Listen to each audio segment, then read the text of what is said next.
All right, next item is Chair's report on budget status. I wanted to say a few things about where we are on our various budgets. There's been a lot of meetings, a lot of press coverage on this.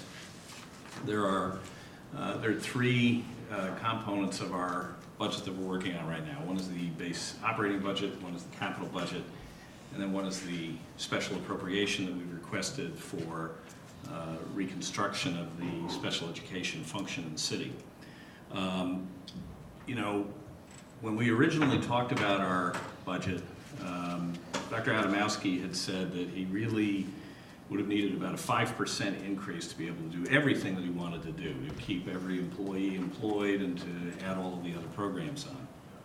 As I think everybody can tell by the way the city has reacted to a 3.9% request, we correctly judged that there was no possibility that the city would fund a 5% request. So we went through the budget ourselves, identified potential areas of savings, and we're able to come in at 3.9. That was submitted to the city. The city requested us to cut $1.5 million out of that request by reducing the normal size payment that we would put into our insurance reserve. We agreed to do that with what we thought was an agreement on the final numbers on the budget, and we're all done and we're ready to go home. And then a couple of days later, we read that the finance director had recommended another $600,000 cut from our budget. We have been talking to the mayor, talking to the council president, other members of the council, and they have assured us that they expect that $600,000 to be restored to our operating budget when the process is completed at the Board of Estimate and Taxation. We certainly hope that will be the case. The capital budget, as you know, we've also had a bumpy road on that one. We put in a $3 million request as part of our capital budget to allow us to begin work on the 10-year facilities improvement plan, which has gotten a lot of meetings, a lot of press coverage. As you may recall, the Planning Commission decided to eliminate all of that funding from the capital budget at their first level of review.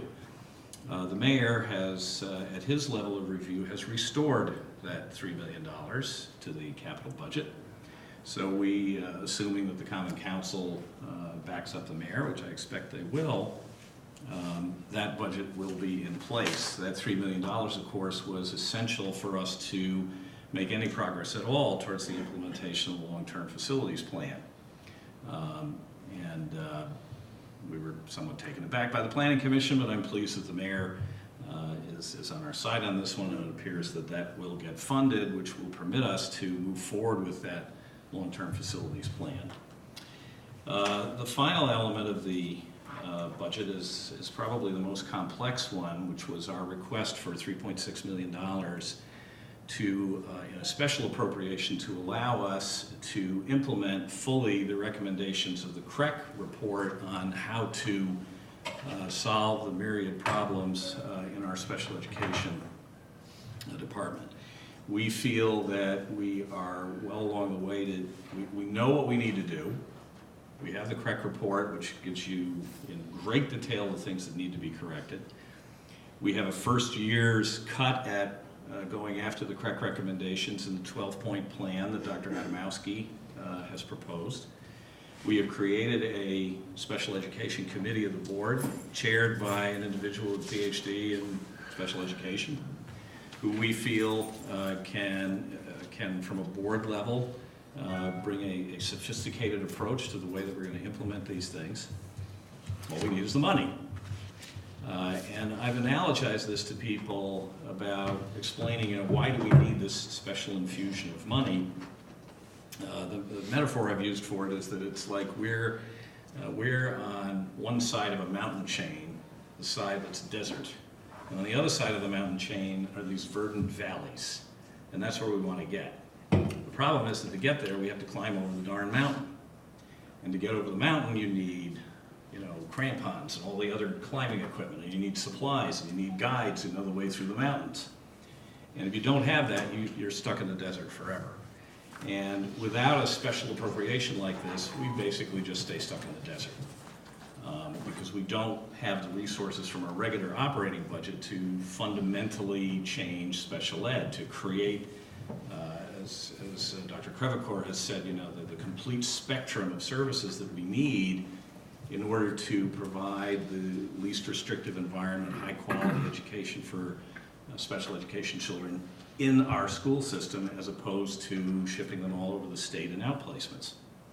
So Dr. Adamowski came up with a plan. We presented this initially to the mayor, the council president, city finance director at a meeting in December. I think they did a good job in not falling off their chairs when we told them what it was going to cost. But the presentation is based on two things. One is, it's the right thing to do. We're required by law to provide least restrictive environment, high quality special education, and we should be doing this because it's the right thing to do. But it's also a question of intelligent allocation of resources. Our special ed costs have gone up 50% in the last 4 years. That's not because the number of special ed students has gone up 50%. It's because we are following an inefficient model of providing services to children that is focused, as Dr. Adamowski has pointed out, on either one-on-one aids or outplacements, which you sort of default to because you don't have that full spectrum of services. If we build the full spectrum of services, which is what the 3-year plan is designed to do, we think we can convince parents of special ed kids that they're better off with their children in our schools. That's the plan. Now, there are a couple of different ideas that have been floated about how to fund this. As many of you know, the city's finance director recently proposed that this be done by increasing the spending cap and having a bigger tax increase this year, and then revisiting the whole thing each of the next 2 years. With all due respect to Mr. Barron, we don't think that's the best way to approach solving this problem. For one thing, I think it's important for people to understand how important it is to rebuild trust in the parents in our ability to actually deliver on this. And part of our pitch to the city is that we would like to set up a special revenue fund, put the entire $3.6 million in it up front, and then draw that down over the 3 years. So we're in a position to go to special ed parents and say, this is not a flash in the pan. This isn't something where we got an appropriation this year, but maybe the council will change its mind next year and we won't get it. If we're going to convince people to take a chance on us, we have to be able to show them that there's some kind of a long-term commitment to getting this done right. And we've got our lawyers working on how to design a special revenue fund so that it would meet the requirements of state law. We have come up with a funding mechanism that we think can virtually eliminate any concerns that the city had about the MBR, the minimum budget requirements, or special ed requirements for maintenance of effort.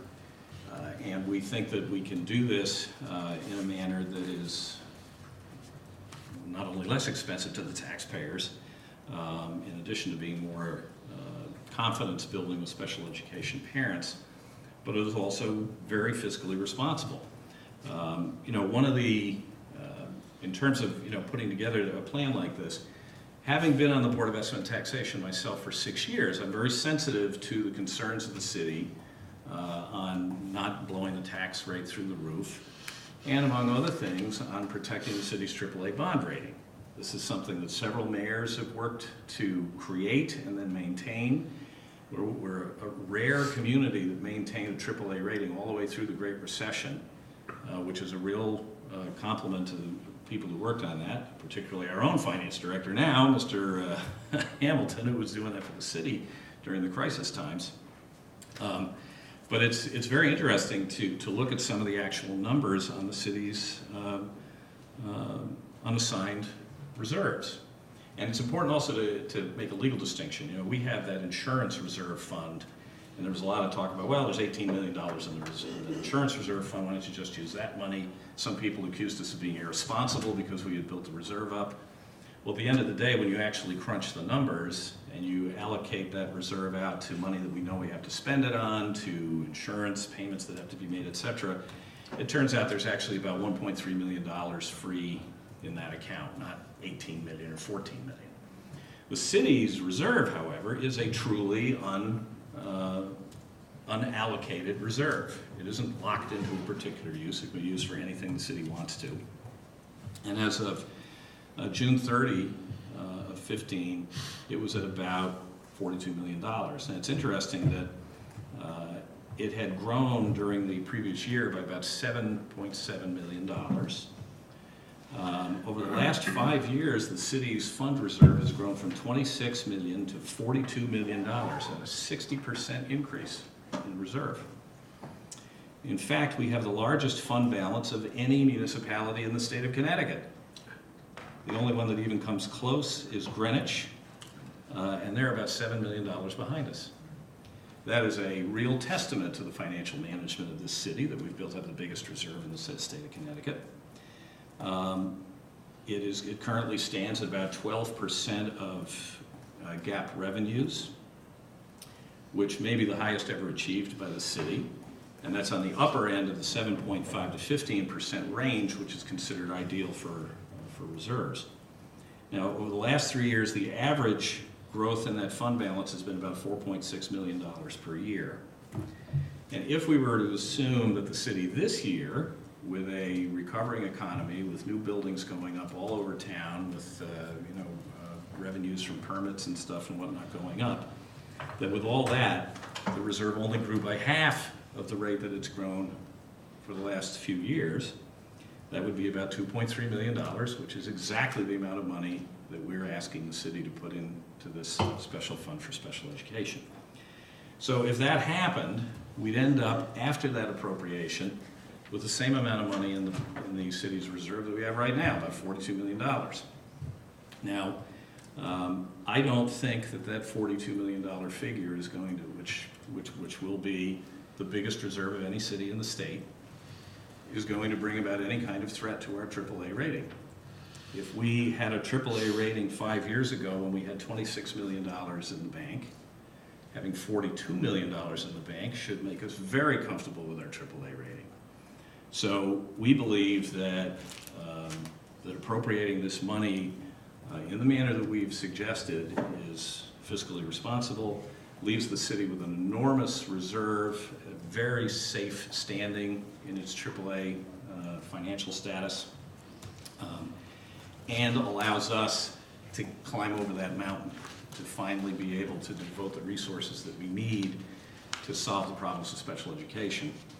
And if we don't do that, and some of you have heard me use this analogy in the past, but I recall, old TV commercial that used to run 20 years ago for spam air filters or something for cars, where the commercial would show the guy, fixing somebody's engine who had blown up and explaining that the guy didn't buy a new air filter or new oil filter, right? There was an oil filter.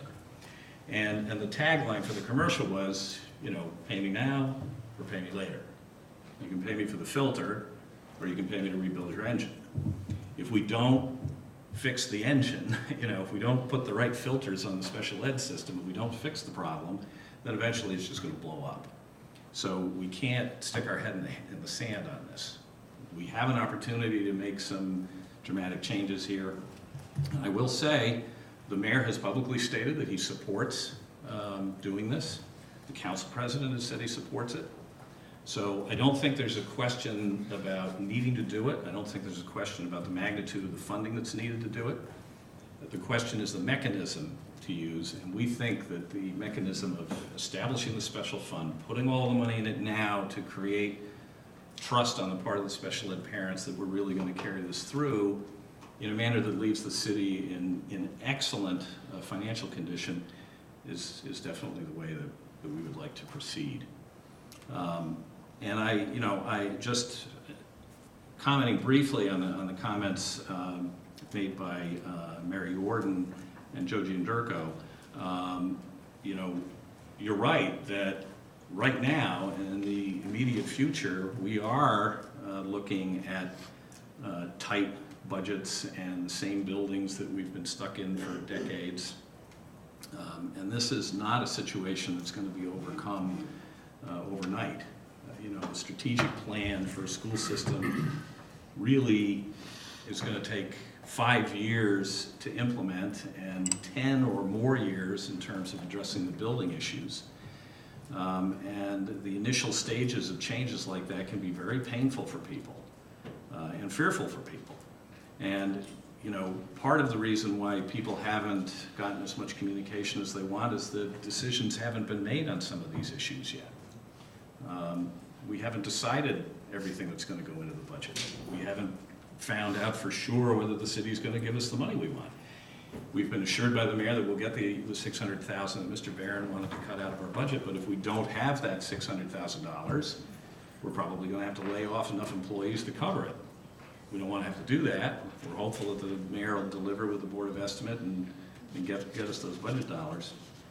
But until the city has acted on the special ed, special appropriation, and the underlying operating budget, a lot of this is going to remain in flux.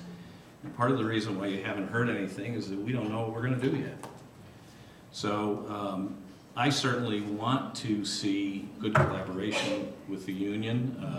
Ms. Jordan and I have met several times, and we're going to keep meeting. I want to keep that line of communication open. I want to make sure that your points of view are taken into account when these decisions are made. And there's a lot going on, And I know that's imposing pressure on people, particularly the pressure of not knowing what it is that's going to happen. You hear that there's going to be middle school redesign. You don't know what that means. We're not totally sure what that means either. So it's a stressful period that we have to get through all these budget problems while we're trying to move forward with strategic plans and also, you know, keeping the buildings open and the lights on in the meantime. And I hope you'll bear with us somewhat as we try to work our way through this stuff. So that's my report on the budget.